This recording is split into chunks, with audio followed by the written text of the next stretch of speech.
Welcome, everybody. Welcome to the Legendarium podcast. I am your host, Craig Hanks, and with me today, I've got a few people. Well, I'm afraid if we pull her away from the blue team too often, she might become emotionally stunted.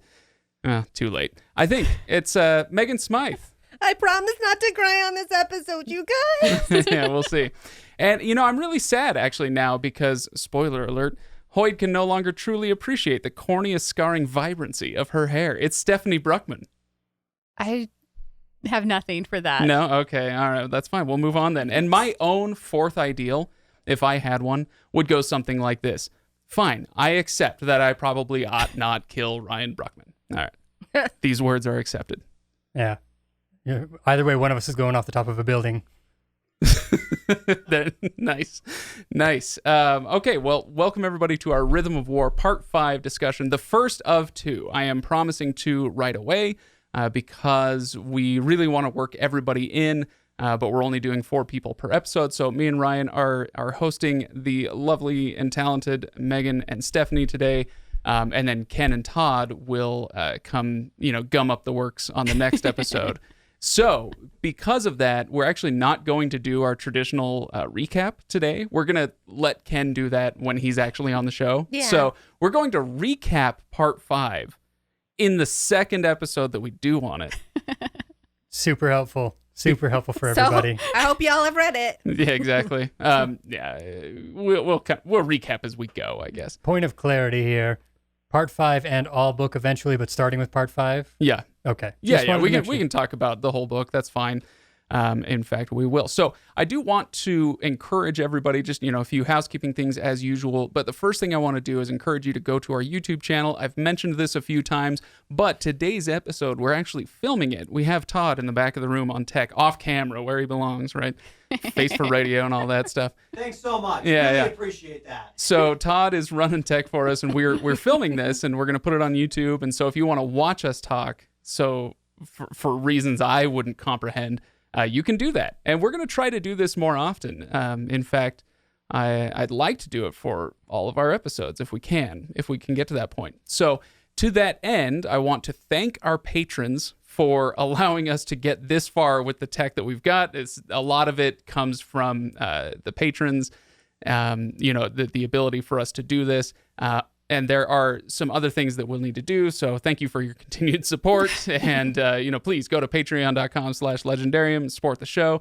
And if you want to join in the conversation, please join us on Discord. You can find a link for that a link to the Discord server on our website, thelegendarium.com, if you haven't done that yet. Okay. House kept. You did it. All right. So let's start in the most obvious of places. Megan, how'd it go? How was Part 5? I was very satisfied with the way this book ended. I was just like, hooray, because... Were you like lighting a cigarette after you were done? No, I got to the end of it and I was like, okay, I'm glad that I read this book because I really struggled with the first parts 1 and 2. So I was glad that I got to Part 5 and everybody was like, no, I promise it gets good. And yes, it was very good. After a book that long, you kind of want to make sure the ending is worth getting to because you've just spent a long time getting to it. I really did. But it's also, it felt a little anticlimactic, but I enjoyed it on the whole. Okay, hold on to that word. Okay. Anticlimactic. Stephanie, how did you feel about it? I loved it. I plowed through the whole thing. The whole book? Or the whole part? book. Yeah. And I felt like one sitting. But the way I listen to books, it really is kind of one sitting. So, it was probably like 2 or 3 days by the time I got through it. It's disgusting the way you go through audiobooks. It really is. It took me 11 weeks to read this book. I know. Everyone's like, I haven't finished it. I was like, how have you not finished? I have been finished for weeks now, and I can't talk to anyone about it. It's a good thing Ryan devours these books like I do, so we can sit and talk about them. But I really enjoyed it. I thought it was a good way to move on to the final story of this arc. Right. So it was a good setup for that final book. Yeah. Ryan, general thoughts? Part 5? So if you remember back when we did our spoiler-free review, kind of the when Megan talked about that anticlimactic feeling, that I had a feeling this, had a slower end to it or whatever, things like that. By the way, that was 3 months ago. It has taken us so long to do these episodes. Yes. It's awful. Anyway, sorry, go on. This book ages really well. Oh, does it? really well with each subsequent reread. Wait, how many times have you read this book? I have read through it 3 times now. Oh, dear I've read Lord. through it twice, and I agree with you. Yeah, it is. This is definitely a book. The first time, because I feel like I'm so anxious waiting for what is he going to do, what's going to happen, and everything, that going through a lot of the buildup and the setup and things like that feels like a drag. It just really makes you're bogged down in it a little bit. And I know that there are some people who absolutely adore, they love to be mired in world building, the lore, in the lore and yeah. things like that. Totally fine. Glad you enjoy that. Not the way that I usually consume and enjoy. But once that curtain is removed and I'm no longer like, what is happening, I actually find myself going through it quicker, enjoying it more on each of those. And I really, really enjoy this. I already said it in one of our earlier episodes. This moved from being, I think, the number 3 or 4 on my list up into top 2. I think Words of Radiance is still my favorite. Mm-hmm.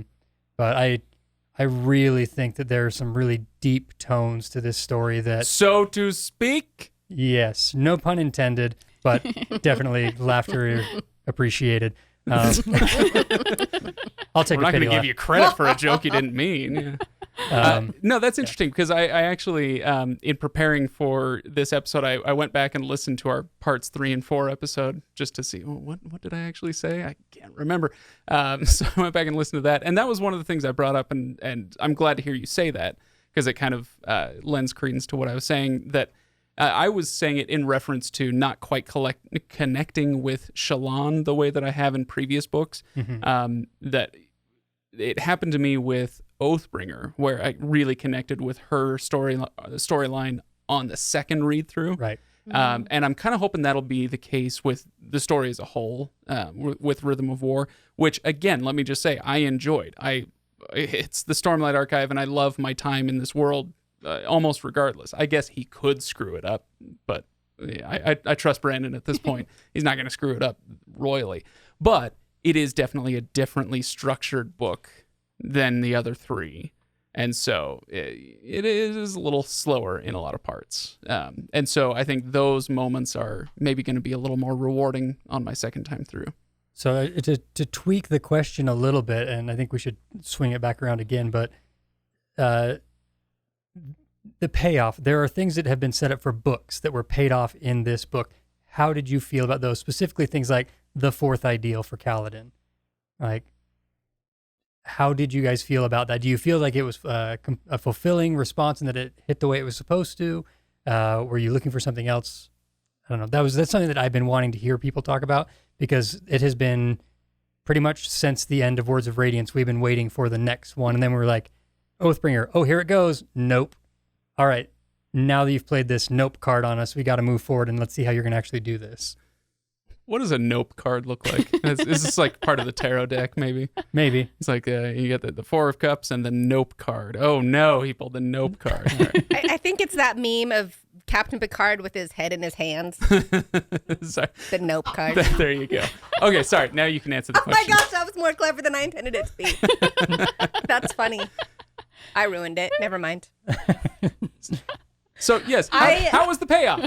I found that very satisfying. The whole with Dalinar using his power with the Stormfather to slow down the storm and slow Kaladin's descent so that he would have time to have that connection with Tien and finally realize our lives were good. You couldn't save us, but that doesn't mean that our lives weren't meaningful, and that doesn't mean that what you did wasn't meaningful. Mm-hmm. And it was almost kind of taking away from the sacrifices and the lives of these other people that Kaladin is like, you're worth nothing if you're not standing right next to me. Right. Well, he was being making it my all buddy. about him and not Right. about them and the value that their lives had led. And I just love that moment where Tien is like, no, and Kaladin is so upset. You died because you were standing here. And he's like, but I was standing there so they wouldn't have to be alone. And how nice is that we were all together when this happened? Like, this is terrible that it happened, but we were all together. And Kaladin just,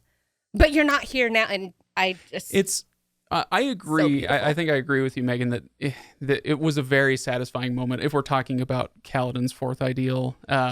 Because it happens in a more organic way in this book than it would have happened in book 3. Yes. So, in Oathbringer, of course, there's the moment when he can't say the words. I can't do it. And we're like, what words? And now that we know what they are, if he had tried to swear that ideal in book 3, and if he had succeeded, if Brandon had kind of like forced that in, the moment again that we got in book 1 and book 2, where it's like, all right, Kaladin's going to save the day by swearing another ideal, that it would have been super cheap now that we know what that ideal turned out to be. Yeah. But he earned it through this book. So He did. I thought it was satisfying. Well, and then he immediately got to reconcile with his father, who at the same time also now understands a similar thing where, what Kaladin has to offer is valid, even though it's not what I'm doing and what I wish that he were doing. What he is doing is important, and I'm so proud of him. There's a nice moment when Kaladin's father comes out and he's got the Shosh Yes. glyph on his forehead just as Kaladin's falls off. Yes. Finally. Yeah. Where Kaladin finally accepts something about himself that allows that to dissipate. But yeah, that was finally a nice moment. Which reminds me, Ryan, you asked me at some point, we were talking about how much we hate Liren in a lot of portions of this book. Yes. And you had said something like, well, but what about by the end of the book? Yeah. Yeah, sorry. We haven't had enough time with decent Liren yet, so sorry. So he's still on my list.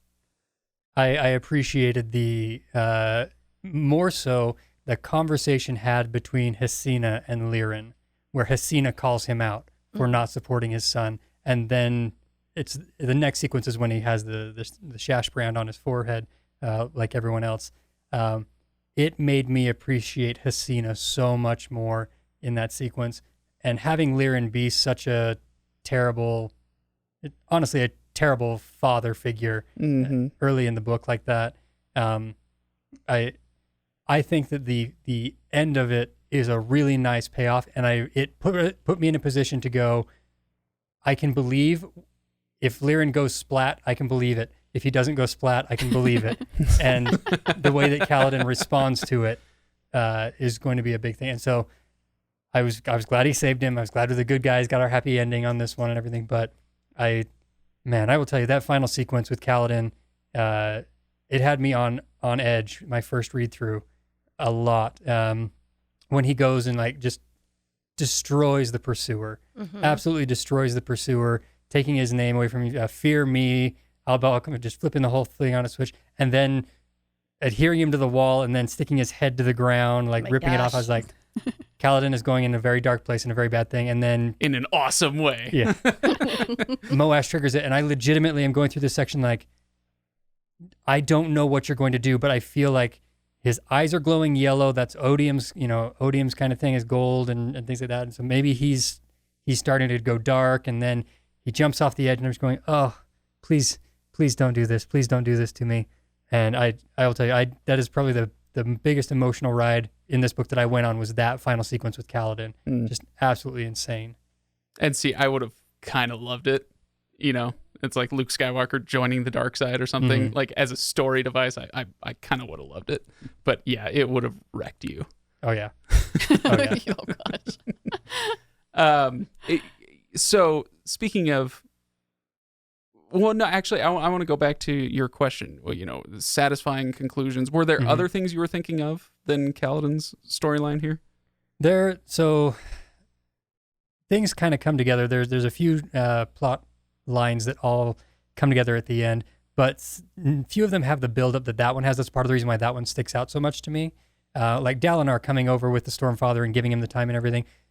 The army coming back, the retaking of the tower. The other one is Navani's. Navani's taking of becoming the siblings. Bonding the sibling. And becoming a bondsmith. That one as well. Like, I feel like he did a good job early in the book to try and throw us off the trail by putting this really nice breadcrumb in front of R'laine and saying like, okay, he's likely to become the bondsmith, and going like, yes, that's cool, and I like that concept. And then it comes back to Navani, which a lot of us were already on board. Like, that's probably going to happen. So I'm curious what you guys think about Navani becoming the bondsmith, her swearing the ideals, kind of hitting Moash pretty hard, blinding Moash actually.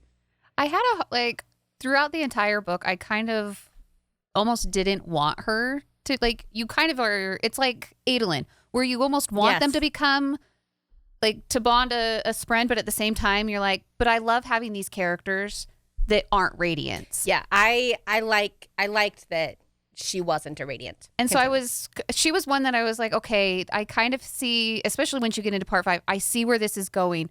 Do I like it? And I was like, I kind of like her as she's finally taken her stances this, with her, what is the word I want? That site where she's doing all of her studying and Her scholarship? Yes, thank you. I was like, what is this word?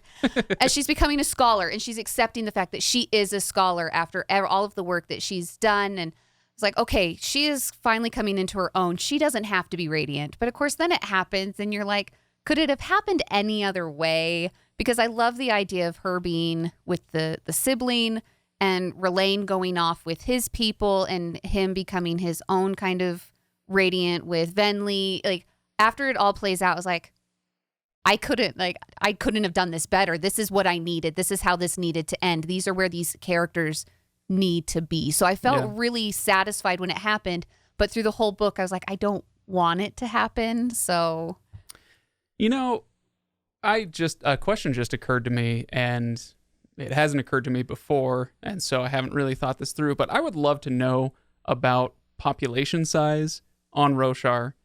And I would love to know about population size in Shadesmar, because in a way it kind of feels like, you know, we're talking about, I'd love for Adolin to remain non-Radiant because, you know, I want that non-Radiant character, and I sympathize with that, and I felt that way. You know, I think I've even said that before, but in a way it kind of feels at a certain point like you're on Roshar, and if you can, it's almost like your birthright to become Radiant. If, you know, if the Spren can play ball and the humans can play ball and everybody can, you know, get along hunky-dory, whatever.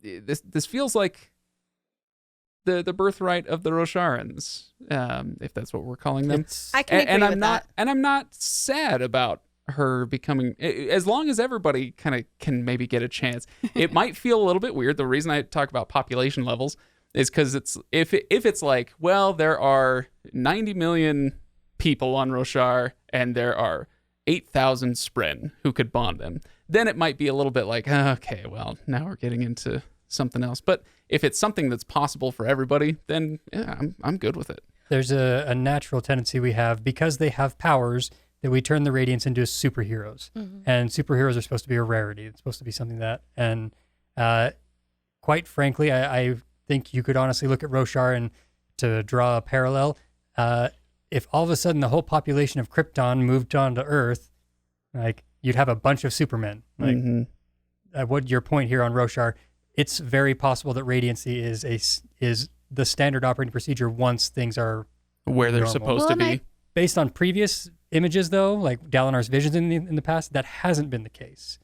Knights Radiant have still been unique, but that doesn't mean that has to be the case going forward. Well, and I think it depends on which group you're with, too. Like, there's only supposed to be, 3 Bondsmiths in their world, but it seems like there are like so many of some of these other groups because of how many Spren are willing to bond them. And I think that was part of my thing with Navani becoming a Bondsmith. Like, Dalinar's already a Bondsmith, and now Navani's a Bondsmith, and there's only supposed to be 3 Bondsmiths. Like, the chances of this couple both being Bondsmiths was like weird to me. But if I'm being honest, I would have preferred that it be Relaine, just as a gut reaction. But I like Navani a lot, so I love I'm Navani, not gonna, especially in this book. throw a fit over this. She earned it. Yeah, and that was why it was so satisfying for me, especially listening to it the second time, where she really does earn it. Like, nobody else could have figured out the rhythms the way that they need to. They say early on that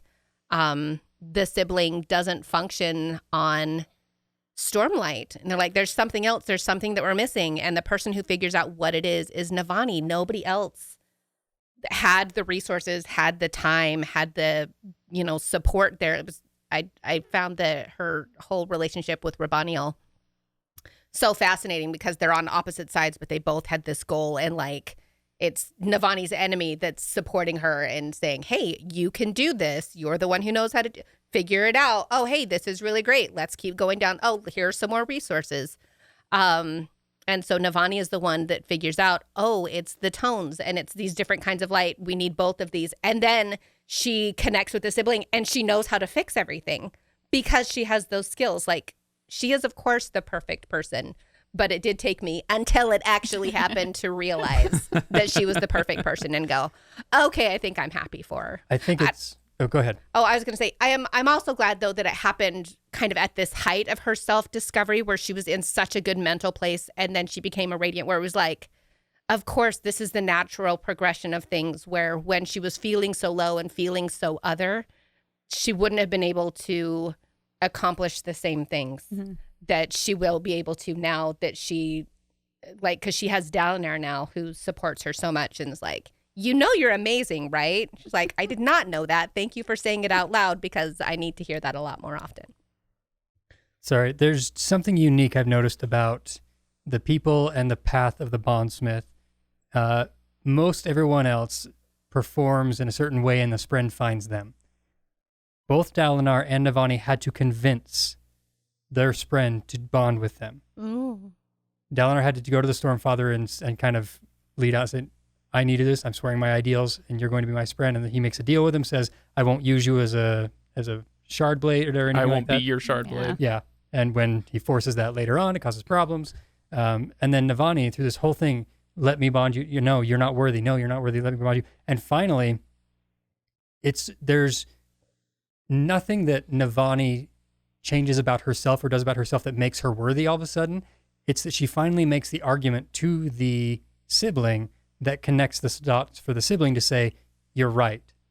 And that's my biggest issue with, and he could have easily written it other way, is if R'lain had become the Bondsmith, based on this current path of having to make that connection, he hasn't had that with her. Right. That it would just be you're not a human, and I don't like humans, and so I'm going to go with R'lain. But I am very happy with the setup. It was a very, what's her name? Molly Weasley moment. Oh, okay. So Yeah. here you go. Here's Not the my line. daughter. Because I've got it here from DC Blackthorn on Discord, who asks, okay, so here's the chapter that before the one that we're talking about. So from one chapter to the next. Take me, Navani whispered to the sibling. Bond me. No, the sibling said, voice faint. Why? You aren't worthy, Navani. And then in the next chapter, Navani goes from that to she's talking to herself, not good enough, not a scholar, not a creator. You have no fame, no accomplishment or capacity of your own. Everything that is distinctive about you came from someone else. Lies, she whispered. And they were. And finally, to Moash, journey before destination, you bastard. Yeah, it's very much the Molly Weasley moment. Okay, maybe there is a slight change in Navani that it helps her connect to the sibling. I take it back. Reading that, yeah, her acceptance of her own amazingness and her own worthiness is probably a switch that I would make. Which is a really interesting piece of character work for an author to do. So often I feel like it's almost the opposite. Like, we feel a little bit awkward thinking we're awesome. It's like, well, no, have a little humility, okay? Yeah. But at the same time, it's like, yeah, you don't want to be falsely prideful, but you also don't want to be falsely humble in that way where you're denying your own gifts. Yeah. And so, yeah, I like that moment quite a bit. Anyway, should we do some other Discord questions, or do you guys have? Megan's got plenty to go through. If we're being honest. No, it's fine. Okay, we'll do one Discord question and then go to Megan's notes. Oh, you don't have to. Let's stick with this Navani train for a moment. Old Lady Geek asks, who do you now feel is the strongest female character? Who do you now feel is the strongest female character? Who are our options? We've got Navani, we've got Shallan, Yasna. Yasna. Raboniel, you could make the argument inside there. Venli. Well, I feel like we need some parameters here. Strongest how? You know what? You get to define the parameters. This is a very open question just for you, Megan. I don't want to answer this question. Yeah, this is fascinating because they all Yasna less than Shallan and Navani, but they all take a lot of a journey. I think, I don't know, if we're talking inner strength, it's Yasna, but she's always known who she was, and she's always just kind of done her own thing and worried less about what other people See, and were going to say and do. It's one of those things.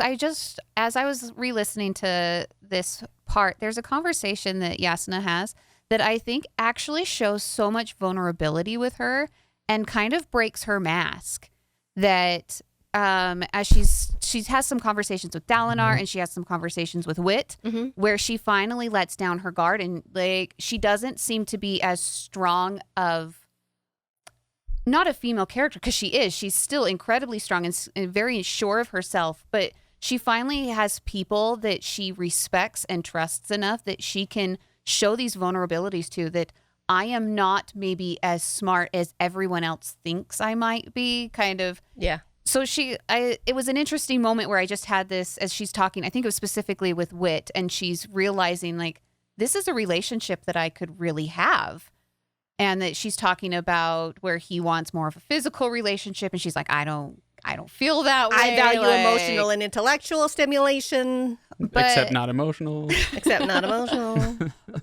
But she was one of those characters that I felt like I finally almost, in a good way, thought less of her, because she always had such a strength behind her with her intellect that finally seeing an emotional side to Yasna where she's not quite as sure of herself as she puts on, I liked her more because I see her less, I guess, if that makes sense. There's a really hard distinction to make, and it's true across whenever you're talking about who's the most powerful or the most unique character, whatever, or strongest character in a lot of the things like this, because there's strength like a mountain and then there's strength like a river. Both are powerful. How very Chinese of you. Both. I like that. And that just sounds like something. Yeah, whatever. The thing is, different types of strength, and Yasna, for example, as we talk about her, up to this point, she has been the mountain. She is firm, she is resolved, she has figured things out, she has a good foundation, everything here. And so for her to show these other sides, it changes her style of strength a little bit. Does it take away from her? Not really a lot, but it does show a different side to her. Navani, on the other hand, her strength has been very flexible. It's in being, adaptable and those things. It's a very different type of thing. And so when you say, who's the strongest female character? Which category? That's what I'm saying. Well, we could also take it a whole other direction and say who is the best drawn female character. Like, who is Brandon the best at writing? That kind of thing. Who is the strongest female character? In which case, I'll tell you that Shallan bugged the crap out of me in this one. But I thought at the end, I was like, okay, all right. I'm okay with the journey now that we got to the end and I know how it ends. But it was annoying. No, but that brings up a point here with this is you don't have to like their journey, or you don't have to like it for it to be for it to still be strong. I think that if you want to break down to who's the best role model or who's the best character, who's the most clear-cut character for you to draw from and make choices from, you probably might have a harder time connecting to Shallan if you don't deal with a lot of Shallan's issues. Right. I think Navani is probably the most accessible. I think we've even talked about that before, is the most accessible of the female characters to connect to. This book, yeah. Definitely. Venli is a close second in terms of connectability for that. We just generally haven't cared about her and her story as much as we do Yasna or Shallan. I think it's Lift. I'm just going to throw her out there. Yeah, okay. Lift is the strongest character, but by sheer power, whatever. I do want to say something about Shallan in favor of her. I think I don't know about as a character per se, but for a character moment, I don't see anything beating Shallan in part 4 when she finally comes to terms with herself, because even though, and it's something I've mentioned in the past where it's like, okay, look, we don't all deal with split personalities. This is not a relatable thing. However, the idea that your strength can come from a lot of different places, but one of those places can be your adversities. This idea that because she has been through a lot and is still there and is still fighting and is still trying. You know, it's like she's the steel that keeps getting forged over and over and over again. And, you know, she is stronger than she realizes because of that. And that's something that can be relatable to all of us, because we all go through those things. And, you know, it's the whole idea, you know, what doesn't kill you makes you stronger. I don't know about that saying, Yeah. but it's that idea. You can take those things and realize that it's making you stronger, or it can. Yeah, I think my challenge with that, from what I'm understanding here, is that Shallan, going through adversity is not Shallan's path. That specifically, everyone is going through their own adversity there, through their own paths of adversity and dealing with it. Hers specifically deals with, and where it's most relatable to me, and I think a lot of other people who may connect to it, is when she creates Formless. It is the person that she believes that everyone else would see her to be. Formless is the terrible person. If you've ever said and honestly believed yourself to be a horrible person, say, I am not worth this. I'm a bad person. If you ever find yourself in that situation, that's where you connect to Shallan. And hopefully, even though you may not split personalities to do that, hopefully there are other parts of you that have been able to come out and protect you until you can come to terms with the fact that you are not a bad person. Like, and be able to have that conversation with yourself and realize, no. And that's why, I know we talked about it before, but that sequence is so beautiful to me because of where it starts with Pattern.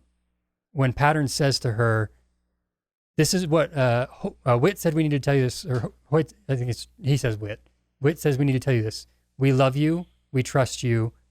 You are worth everything. Like, starting that realization so that is the tools with which she combats Formless. The idea that I am not worth saving. I am not worth the energy. I am not worth it. I am a bad person. That to me is the most relatable part of Shallan's story, even more so than just pushing through and being strong through adversity. It's dealing with that inner demon. Sure. Yeah, Shallan is very much a person, she tries to hide in so many ways. And again, it's an interesting thing reading through this book where they talk about her order of Radiant, which is Lightweaver. Yes. Okay. Where she talks about how she'll have these Lightweavers who, if they can put on another persona and another face, they can go into any situation and do anything they need to. But if they're just being themselves, they want to sit in a corner and not have anybody look at them. She also talks about how her group is probably like 12 people, and there will probably be other Lightweavers, but they'll need to create their own group because she just wants her group of people that she knows to be surrounded by, because that's where she feels safe. And the one of the other beauties of that discussion, that piece there, is when Shallan collects her personalities all together again, when everyone resolves, it's the realization that, no, those skill sets, they weren't outside things that you just somehow magically found. They're all inside of each of you. Yeah. And each of the Lightweavers in the Court of Secrets, is that right? Something like that. Will have to go through that journey on their own as well, to at some point where, yeah, they can go out and be this other character and be totally fine and do these things, but to realize that all of that comes from a core person inside, Right. everything there. You want to take a really great lesson. That's when you do things that are impressive even to you, you go, oh, that's not my skill set, but somehow I did that. You pulled it from somewhere inside of you. There's a core inside of you that you have that will allow you to do things bigger than you have ever thought yourself possible.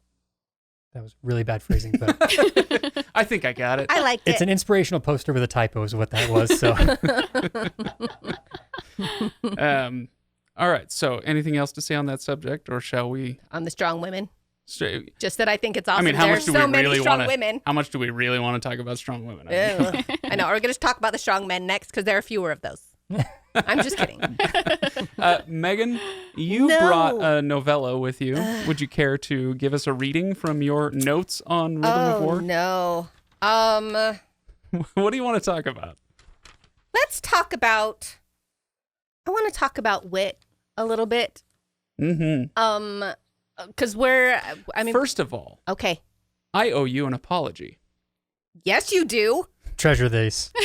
Oh, okay. I will be quiet. We No, have I- this recorded, so don't worry. I did in the last episode. I was mistaken, and I thought the scene between Yasna and Wit had happened at the end of part 4. It is in fact the beginning of part 5. Yeah. And so while we do have a ton of hints about their relationship and how it is, it's not made explicit until part 5. And Yeah. I was mistaken, and I'm sorry. Now talk about Wit. Thank you. I appreciate and accept your apology. Oh, thank you. That's very nice.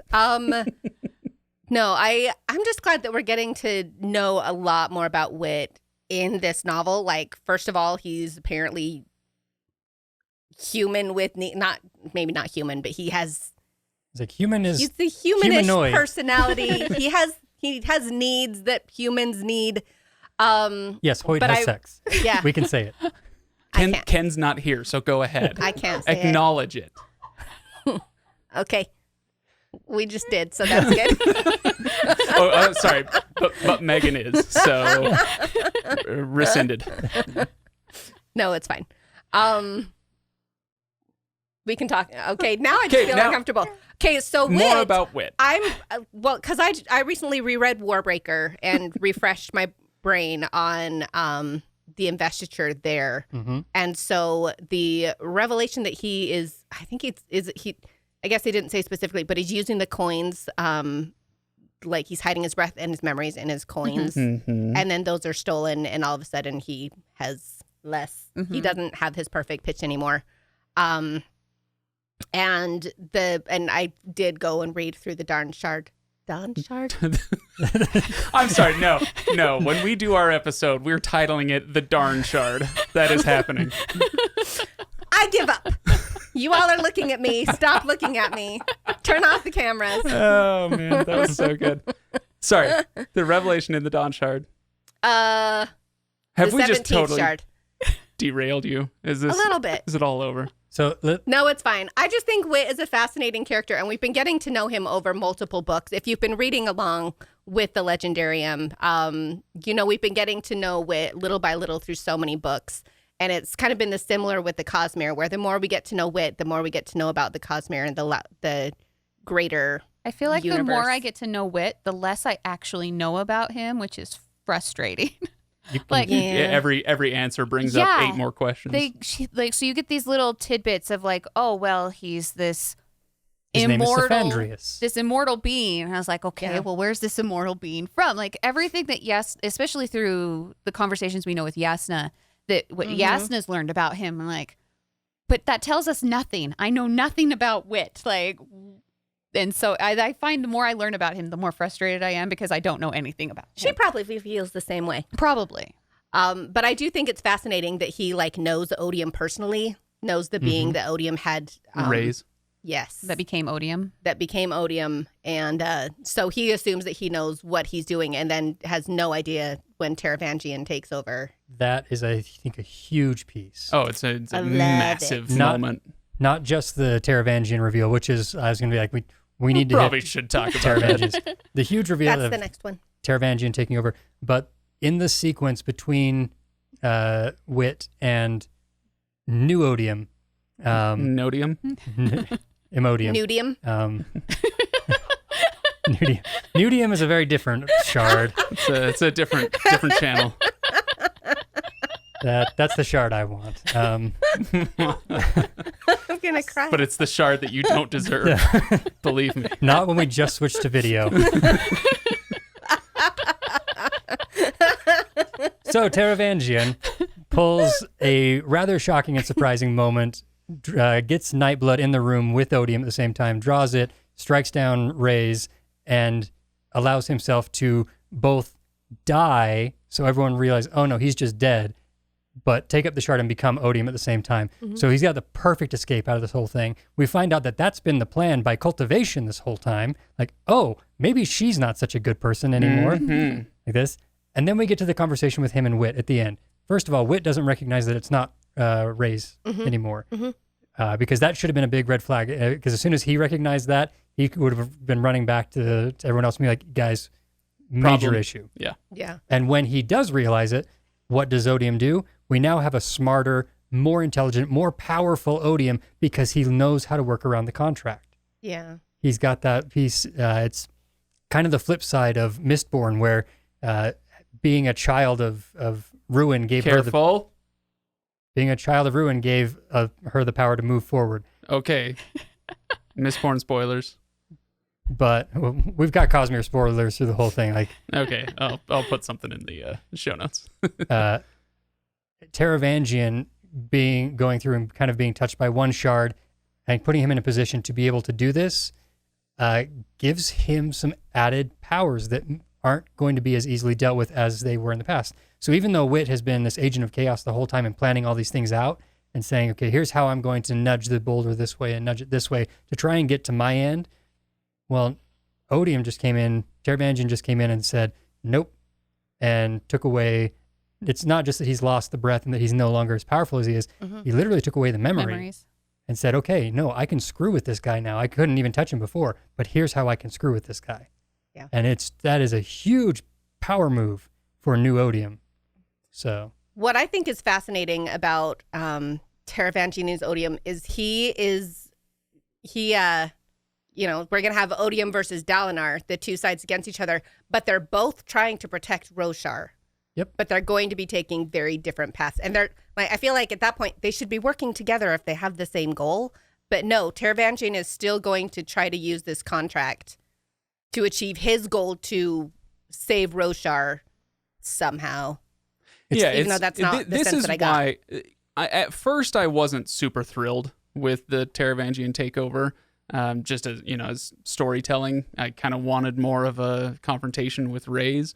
But one thing I do really like about it is that, as I mentioned on a previous episode, Brandon has done a really good job through these books of taking the typical good versus evil, like good guys, bad guys, and just muddying those waters like crazy. That they're bad guys among the good and vice versa. And, who are the antagonists really, and all that stuff is brilliant.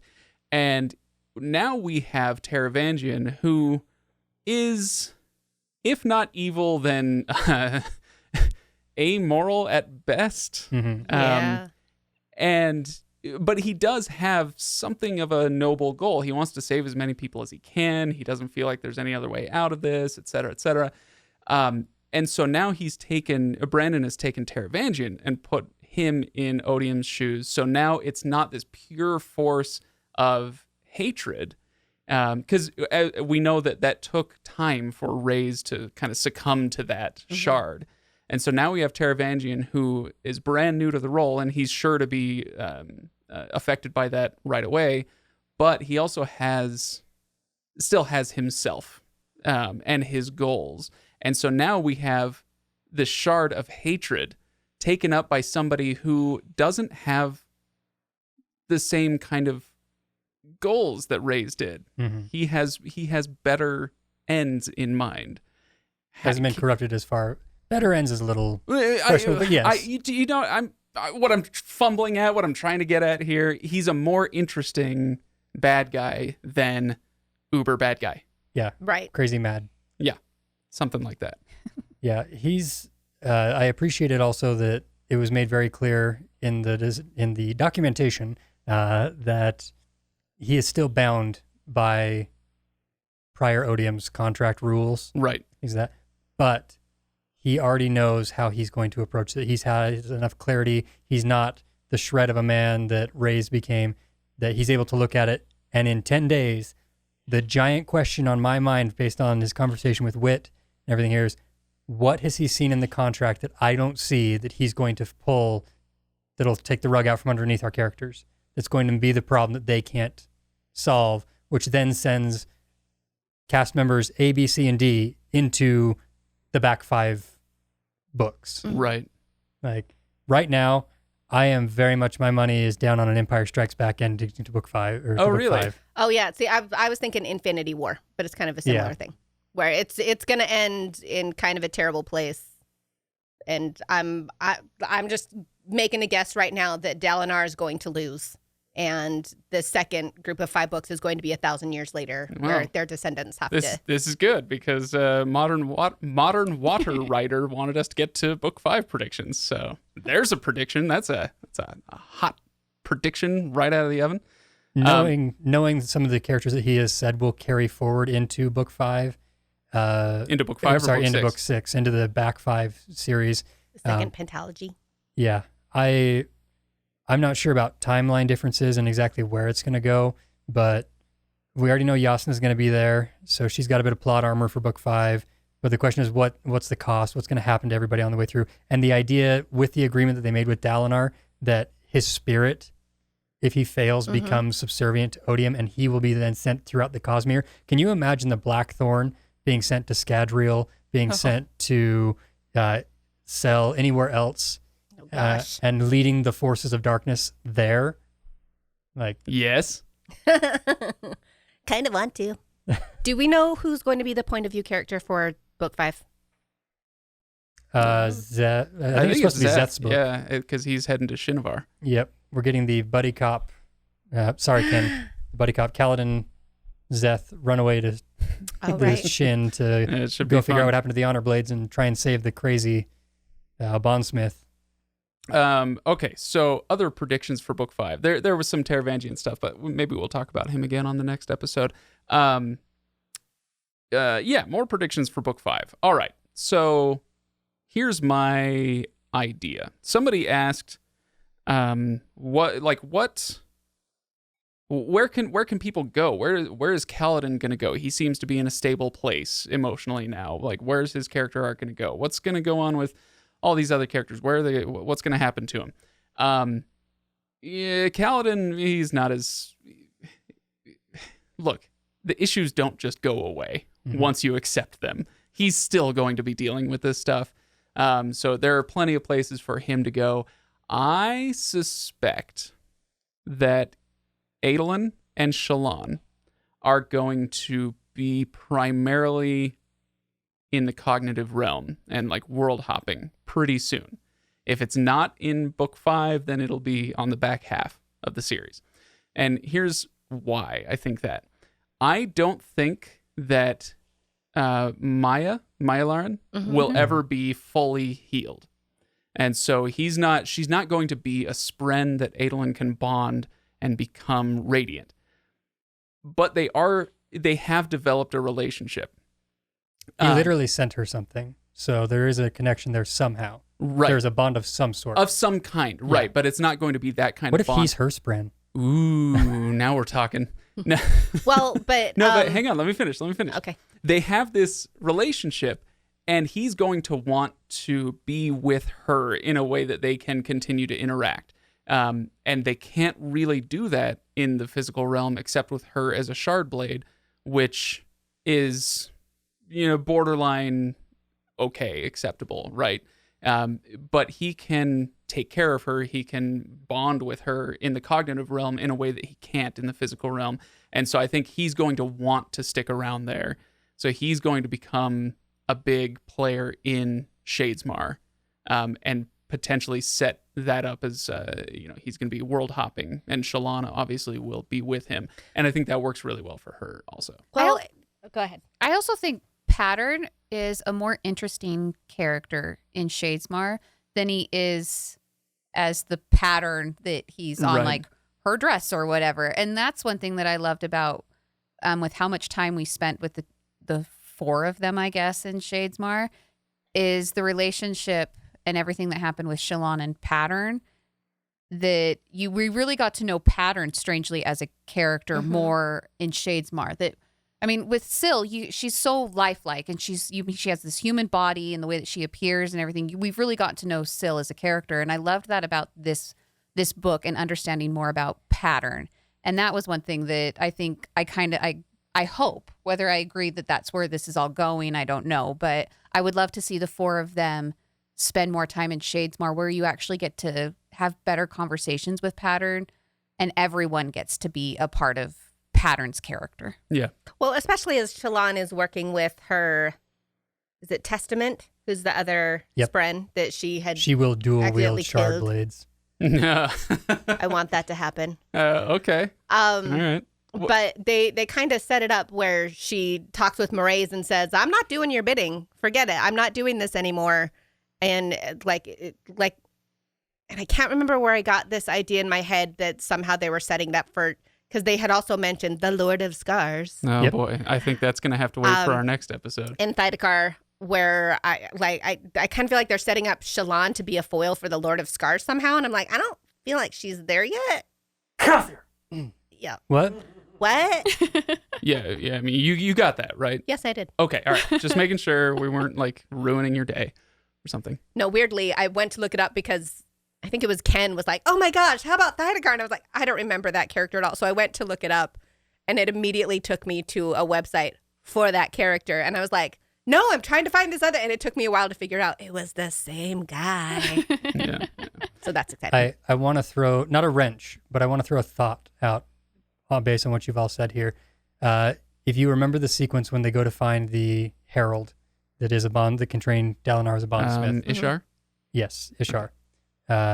And they go into the creepy house and they find the bodies on the tables. Mhm. And those are all Spren bodies, Mm. physical, corporeal Spren bodies Somehow- existing in the physical realm. Yeah. And one of the big drives of the Ghost Bloods has been to be able to get investiture and things off of Roshar, meaning that there's going to be some sort of tear in between the cognitive and physical realm. Okay. So And did anyone else just get a giant whiff of what's the third power from Mistborn? hemalurgy. Hemalurgy. Yep. Yeah. Okay. All right. Oh, that's a question too, where Venli, I was reading back through and I'm like, who was it that gave Ulim, the Spren Ulim to Venli in the first place? Like, who gave her that? And I went back and I looked at it, and it's a person that I would like to know more about, Axendweth, where she comes in and she's wearing a whole bunch of rings, and she seems to know a lot of things that she shouldn't. And we're like, oh my gosh, is she a ferochemist? Like, come here as a plant to give this to Venli to get this whole thing going? I want to know more about Axendweth. All right. Well, any other predictions or questions before we wrap this up, or final thoughts, Stephanie? Anything to share before we call it? Not that I don't feel like I haven't already talked about. There's a ton of still- stuff that yeah, we haven't gotten to, haven't and touched on. that's why we're but- doing 2 episodes. But I just want to make sure that but- the two of you feel like you've No, I had your feel say. like I've touched on the stuff that is most important to me. Good. Those moments. So All right, Ryan. Any final thoughts, feelings, questions, So many. answers? So many things. Rest in peace, Teft. Oh my Oh, god. yeah. Yeah. But how long? Everyone in the room. I just stabbed Oh. everyone in the room in the face with the emotional knife. Yeah. How lovely, though, that it happened when he Yeah. was finally clean and sober and he was in a good Yes. place. If there's a time for Teft to die, it was then. Yeah. It It still sucks, but really does. Yeah. And a giant sucks. bleep. It was Moash. Bleep Moash. I do think we need to carve out some serious time to talk about Moash in the next episode. So yeah, Todd is thumbs upping me over there. Yes, we we'll will talk do about that. Navani, and the men can talk about Moash. Blind Vire. He is going to be fascinating, and I do have some predictions. I guess I'll save that prediction for when we actually talk about him later. Let's go ahead and call it there so that we don't get into some other 15-minute subject. Let's leave everybody on that note. Yep. Yeah. Okay, I'm wounded and I must go, and I got to go lick my wounds before the next episode. I And- brought cookies. You can eat one of those. that I fully intend to. So thanks everybody for listening, and thank you on YouTube for watching. We really appreciate it. If you haven't yet, then please go to YouTube, subscribe to the channel. We're going to be doing a lot more stuff on there, and we'd love to see you there. It's going to be one of the ways that you can support us. If you can't go to patreon.com/legendary, then you can go to YouTube and subscribe to the channel and like our content and share our content. It really does. It helps a lot. So we hope to see you all there.